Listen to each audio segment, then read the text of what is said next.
जम्मू आणि काश्मीरच्या दोडा जिल्ह्यात भूकंपाचा धक्का जाणवलाय। 3.6 रिश्टर स्केल तीव्रतेचा हा भूकंप झाल्याची माहिती समोर आलेली आहे।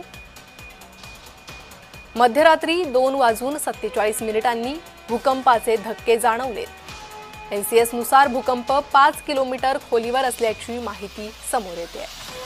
अधिक माहिती या संदर्भात घेणार आहोत आमच्या प्रतिनिधी पूजा उजगरे यांच्याकडून। पूजा, काय अधिक माहिती आहे या भूकंपासंदर्भात? नक्कीच प्रणिता, जम्मू काश्मीरच्या दोडा जिल्ह्यामध्ये भूकंपाचे धक्के जाणवलेत। मध्यरात्री 2:47 हे धक्के जाणवले असून 3.6 रिश्टर स्केल याची तीव्रता आहे। आता तीव्रता कमी असल्यामुळे काही नुकसान झालं नाहीये, जीवितहानी झाली नाहीये। मात्र जमीन हादरल्यामुळे झोपेत जी लोक होते ते घाबरले आणि घराबाहेर पडले होते। प्रणिता, पूजा, कोणकोणत्या भागात हे भूकंपाचे हादरे जाणवले या संदर्भातली काही माहिती समोर येऊ शकली आहे का? जम्मू काश्मीरच्या फक्त दोडा जिल्ह्यामध्ये हे भूकंपाचे धक्के जाणवलेत आणि ह्याची जी तीव्रता होती ती जमिनीच्या खाली 5 किलोमीटर वरती होती अशी तरी माहिती मिळते। प्रणिता जी, पूजा, धन्यवाद या सविस्तर माहितीसाठी।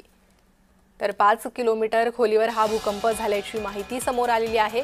दोडा जिल्ह्याला भूकंपाचा धक्का जाणवलेला आहे। नागरिक यावेळी झोपेत होते, त्यामुळे भीतीचं वातावरण परिसरात पसरलेलं। जम्मू काश्मीरच्या दोडा जिल्ह्यात भूकंपाचा धक्का बसलाय। 3.6 रिश्टर स्केल तीव्रतेचा हा भूकंप होता। भूकंपाचा केंद्रबिंदू जमिनीच्या 5 किलोमीटर खोलीवर असल्याची माहिती आहे।